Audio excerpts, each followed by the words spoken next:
Hello class, good day. So I'd like to welcome you to our new topic, which is patterns of development. So for the previous 2 weeks, we discussed two lessons.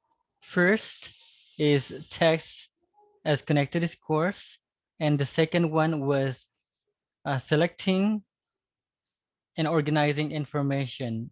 Now you have learned in your first topic that text as connected discourse is somewhat like diary, journaling, things like that. It has a it has a coherency. It is organized. It is more on formality, and that's these things can be found usually in writing. Okay, so when you say text as connected discourse, it is opposite to discourse because when we say discourse, it's a form of argument, it's a form of speech. Like what we're doing is like what we're doing when we talk to our friends casually. Okay, so that's a form of discourse, but in lesson one we learned that text as connected discourse is really opposite to discourse because such topic talks about formality. It talks about coherency, how to be more coherent in writing. And in the previous week, and not previous week, but in your second week, we also discuss on how to select and organize information, such as, say, for example, when you're going to choose a topic, you need to do or you need to have an outlining first. You will also be using graphic organizer. You will be using cubing. What else? Brainstorming. Okay. That is why you notice when your teacher would ask you to group yourselves. The purpose of that is to gather ideas from different individuals. Okay, so that is selecting and organizing information. So for example, lastly, another example is before you do preaching, you have to prepare first your sermon. You need to do scripting. You need to organize your information. What will be your introduction, your body, your conclusion, what and how are you going to summarize it? The audiences will not feel bored, will not become hungry. So the same is true in writing. You're gonna be organizing. You're gonna be doing an outline. Okay.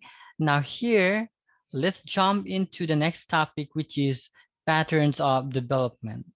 So question, what is pattern of development? But before moving forward class, I'd like you to shift your mind to lesson 4. By the way, this is not lesson 4. We are still in lesson 3, but then since this is just a slideshare coming from Google, originally this is not mine, okay? So please bear with the word lesson 4. Okay, we are still on lesson 3. Moving forward, like story, you see the photos here. Okay, we have narrate, skill. Okay, now first that we're going to discuss now class is narration. What is narration? It is the most basic pattern of development. It describes how, when, and where an event or occurrence actually happened. It is used to tell a story or focus on a set of related events. So when say narration, that's something to do with like when you narrate something, okay? Now, you have to remember the how and when. So say, for example, if I'm going to ask you, do you mind narrating your experiences your experiences rather, last Sabbath or yesterday? So first, you may say, we went to Allegra Church. But the question is how? Okay, of course, you organize with your groups, and then when? That's February. 18. Okay. So that is narration. It describes how, when, and where an event or occurrence actually happened. So components of narrative text, we have first logical actions. It is considered the very movement within the plot or the narrative that drive the characters forward, be it during the dialogue or within a scene.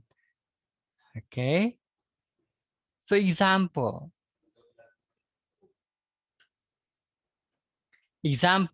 it was late spring the last time we saw Ross. He was standing at the edge of the hill and he never so much looked up even though we were sure he knew we were there. There was a bunch of flowers clutched to his fist, but there really was no reason for him to be standing there. We knew that Carrie wasn't coming to see him, but he stood there anyway, waiting, even as the afternoon sunlight deepened towards the evening. He must have been standing there for hours. Question. Any question, class?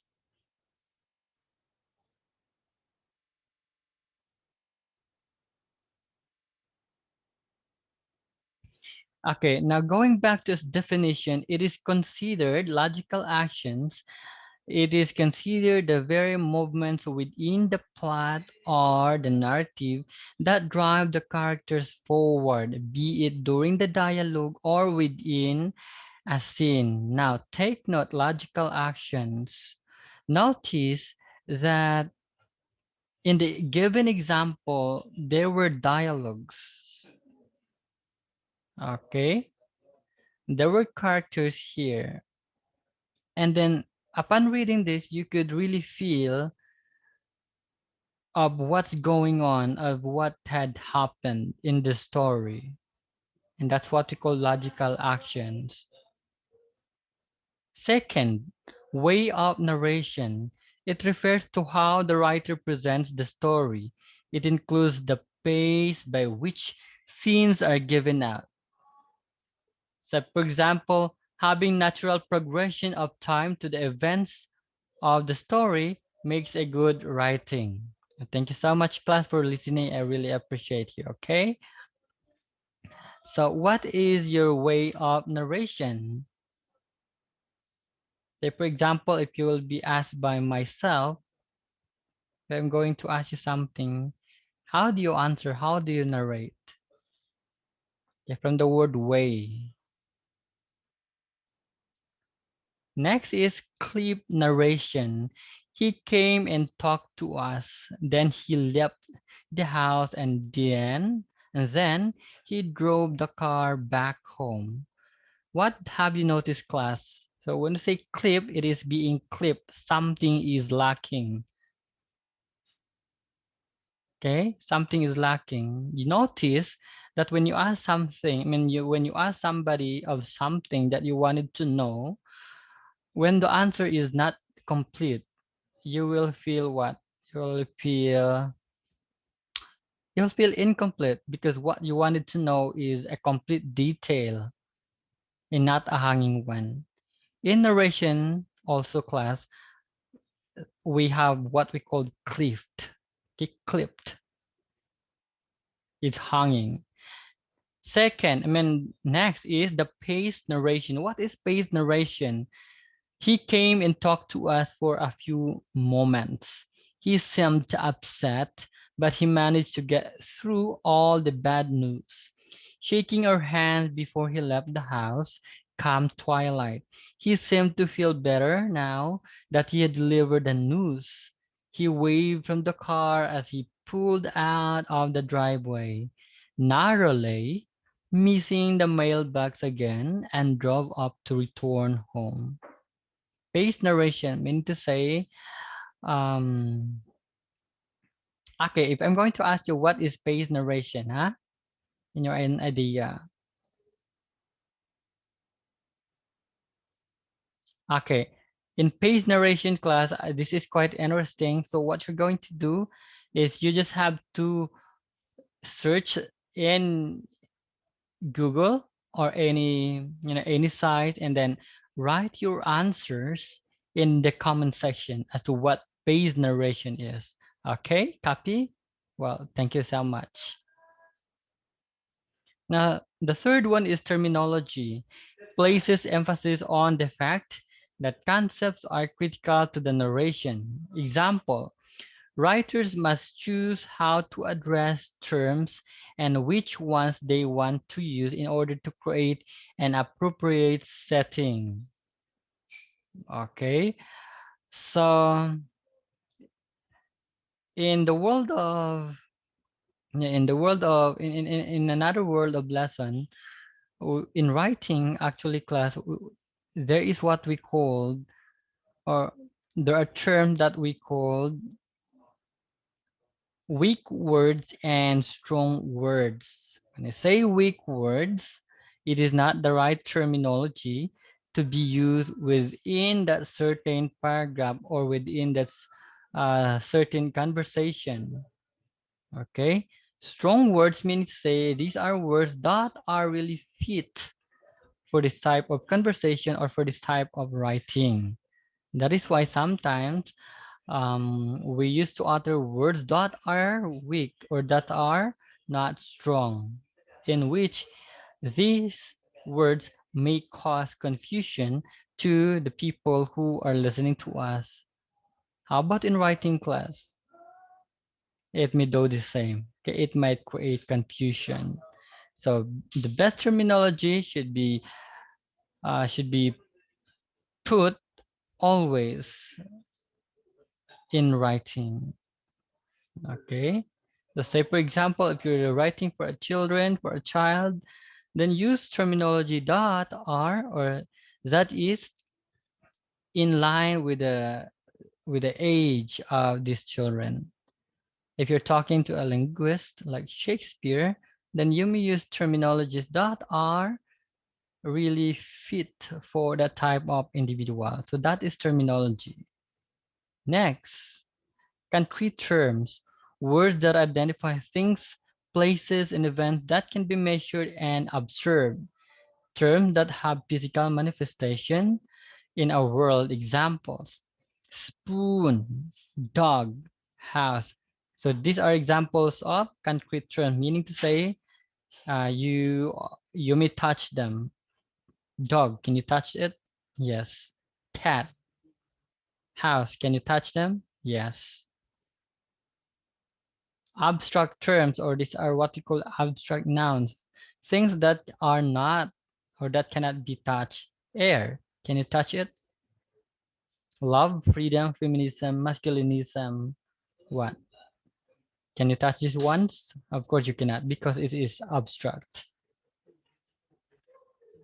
Next is general terms, commonly used to denote groups. Example, furniture.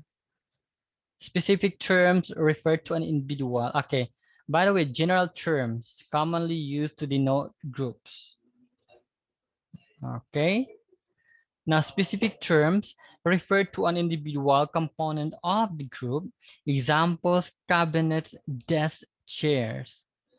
So say for example, most likely class, in our family, we say, maybe we are going to buy divider. Okay, maybe we're going to buy divider for our stop toys, for our TV, for our picture frames. So we use the word divider to be specific. But what if we're going to say, oh, our house lacks of furnitures? Question, what type of furniture are you going to buy? Is it cabinets? Is it desks or chairs? So notice when I say general, it's broad. Okay, it's not specific. So when it says specific terms, from the word itself, specific. Okay, copy. Thank you so much. Okay, concrete. He was shivering violently from the cold. Okay. Abstract. The joy in the air was palpable. General. He gave her a piece of jewelry. And then specific. Each green stone had fire in its facets. Okay. So notice the difference, class.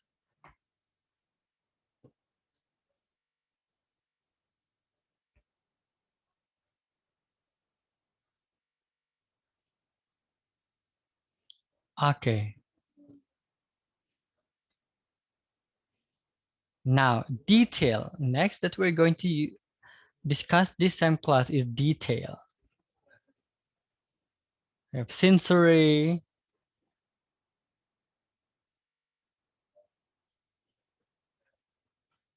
Okay. Now here, next is description. It's not detail, but it's description.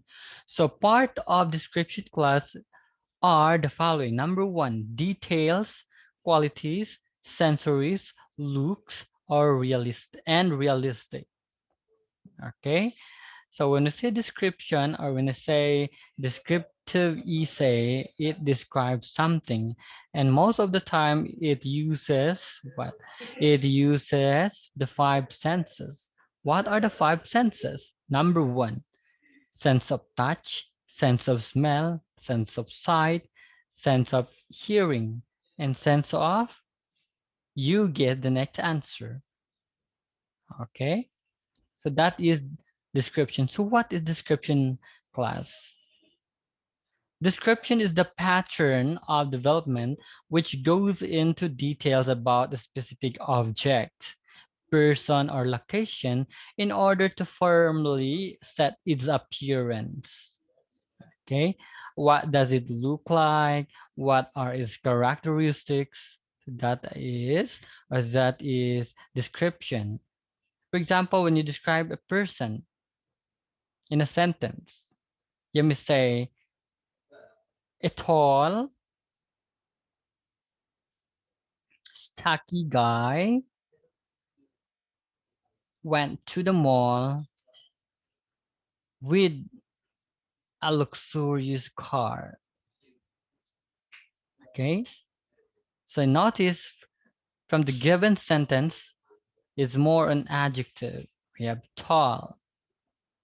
What else? We have stocky. Okay, so because we are describing something, we are describing a person. Okay, so that is description. Characteristics of description. It has a clear focus and sense of purpose. It uses sensory details and precise words.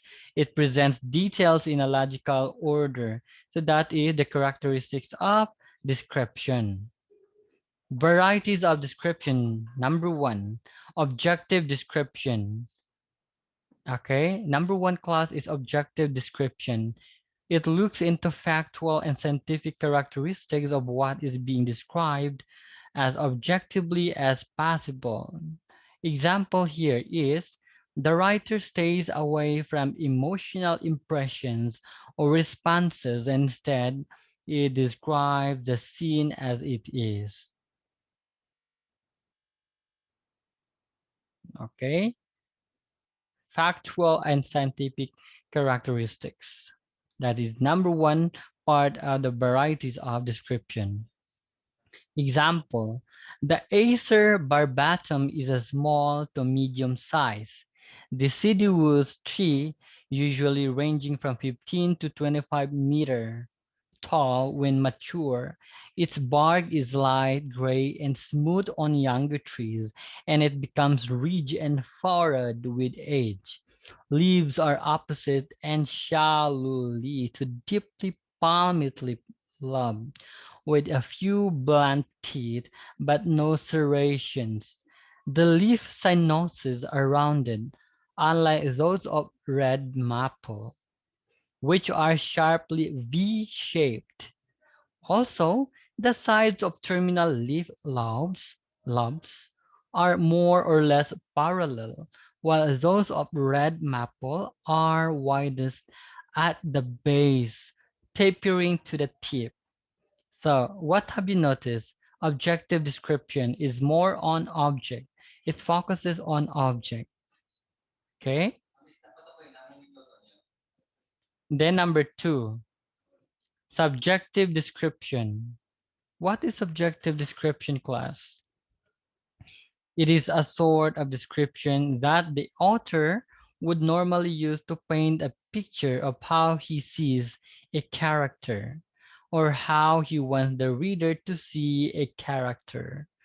It also used in a literary discourse when there is stereotype image that can be attributed to a person, a place, or an event. Okay, so subjective description. Example, my mother had hair so dark that it looked like a waterfall of ink. She always kept it in a braid that fell to her slim waist and always tied with a plain black band. The braid of black slung over her shoulder, the plaits shining like scales. So it's more on subjective. Okay, it's more on subjective. It talks most of the time about who and what that person is. Okay.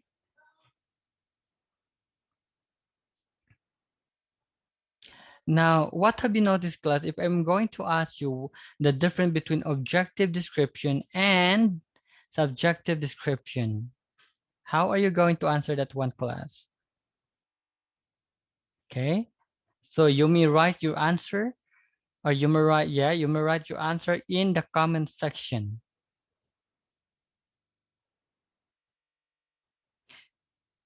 Now, objective, it focuses more and more in object. Okay. In subjective, it focuses more on the person. Okay. So next topic is we have definition. We have meaning, inform, enlighten, controversy, and elaborate. Okay. So it explains not just what something means or is, but also what something does, what something is used for, what something looks like, etc. Varieties of definition, class. Number 1, class is scientific definition. It defines concepts in the most factual way, which is often used in scientific, proper, or real world fact. So say, for example, if I'm going to ask you what's the definition of atom, you may answer it scientifically. Okay. Next is subjective definition. It defines the objects in a more personal way, usually derived from the author's own experiences and opinion. It often used by a writer to state something from the point of view of the characters or in relation to the setting. So that is subjective definition, class.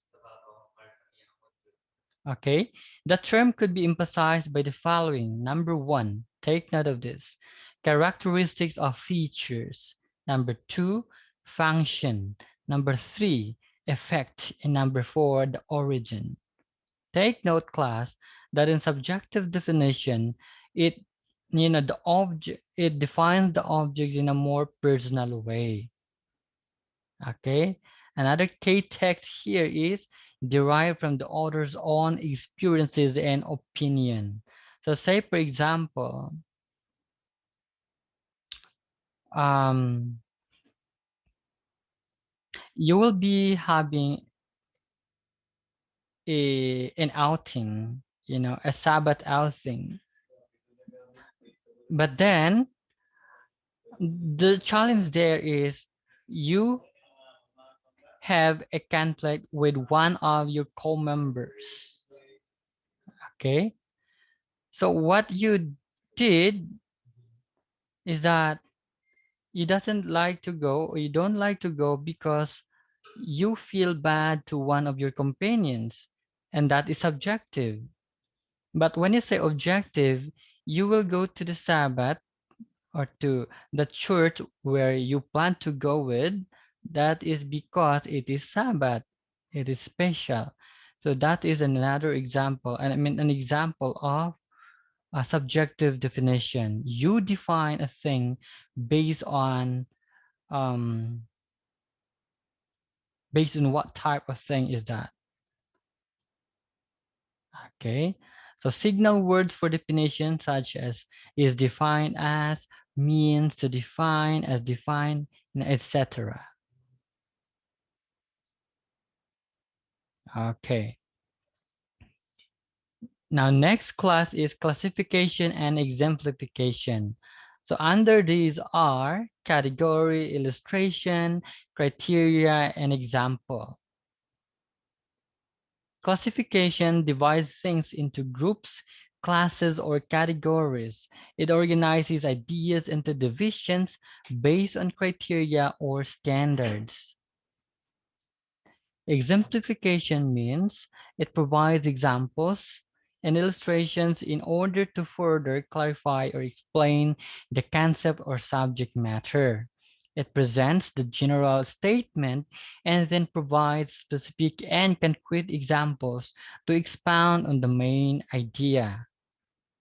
So signal words class are number one, another, classified as one kind, the last group, another kind, things like this, or words like this. After all, as an example, in other words, for instance, stated differently, things like this. Example, dogs are domesticated animals that have been living with humans for generations. Dogs can be classified in a number of different ways. For example, class, listen carefully. They can be classified by breed. Okay, breed. Examples of breed or examples of different breeds include beagles, basset, basset hounds, poodles, and countless others as defined by the American Kennel Club. So we have we have types of dogs. Here in the Philippines, the one that is very common is Azkal.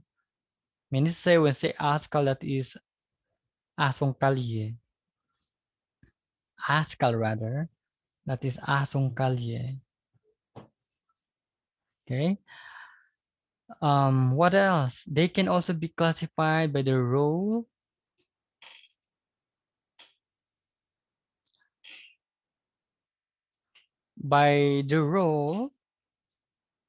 in the lives of their masters and the work they do. For example, a dog might be a family pet, a working dog, a show dog, or a hunting dog. So, as I've said earlier, there are types of dogs, right? We have beagles, we have basset hounds, we have poodles, or here in the Philippines, common is we have askal or asong kalye. Now, notice that dogs are being classified by its breed. How about by its passion? Okay, so it could be a hunting dog, a show dog, a working dog, things like that. Okay, so any question, class? If you have any question in exemplification, classification, you just type your question in the comment section, okay?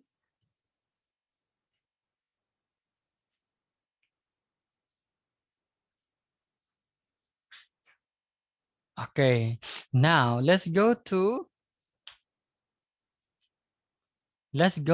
comparison and contrast. It organizes ideas based on how events, places, people, things, and concepts are similar to or different from one another. Letter A, separately, It involves describing one item first, followed by the second item. Side by side, it involves discussing both items based on each point of comparison. Signal words for comparing, like also, equally, in the same way, similarly, in a similar fashion, to compare, etc. Signal words for contrasting, although, despite, instead, otherwise, as opposed to, even though, nevertheless. So these are the words for contrasting. Example, although I raised Marcy and Obi from puppies, they have completely diverse personalities. Obi is a 6 years old male, 6 years old male, toy Pomeranian. No, toy Pomeranian. When I say toy Pomeranian, that's a pet lover.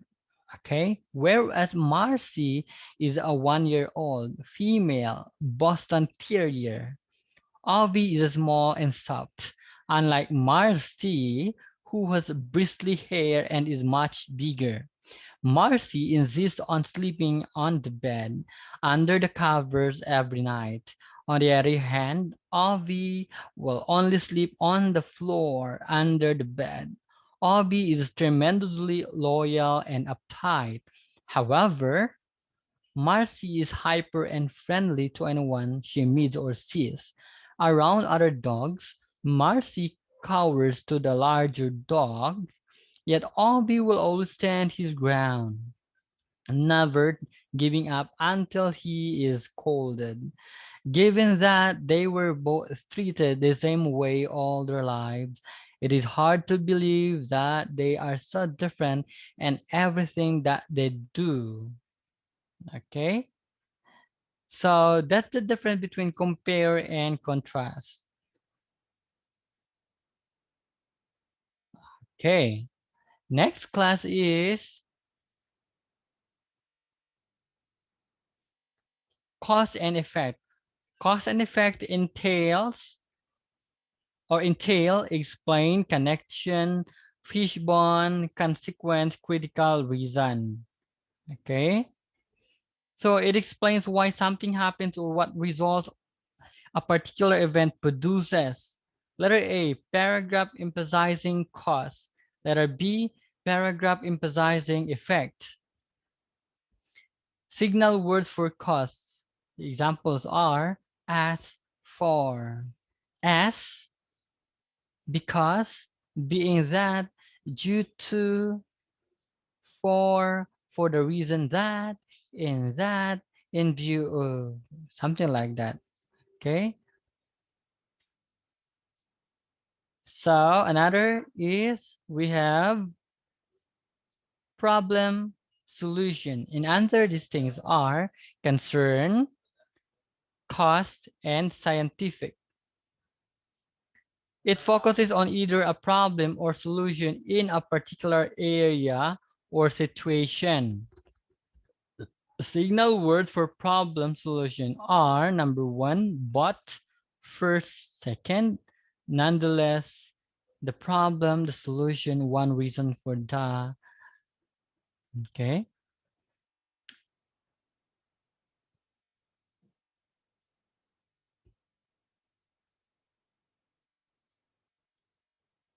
Persuasion, convince, argument, claim, fact, evidence. Okay, that's very common. Persuasion class is really common. Yeah. Say, for example, when your teacher would instruct you, okay, write a persuasive essay. From the word persuasive, that is to convince.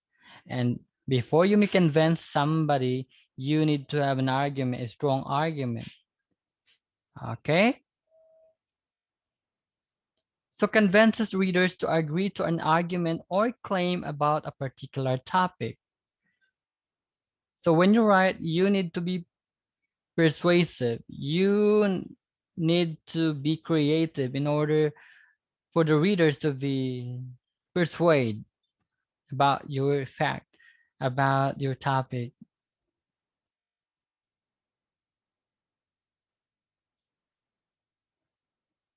Okay. So I'd like to thank you, class, for um, listening to our discussion. I hope that um, you will be studying more and more. And so I'd like you to, maybe this will be posted in YouTube. So class, don't forget to visit in YouTube. And of course, you may click and subscribe for educational purposes. So thank you so much for listening. May God bless you all.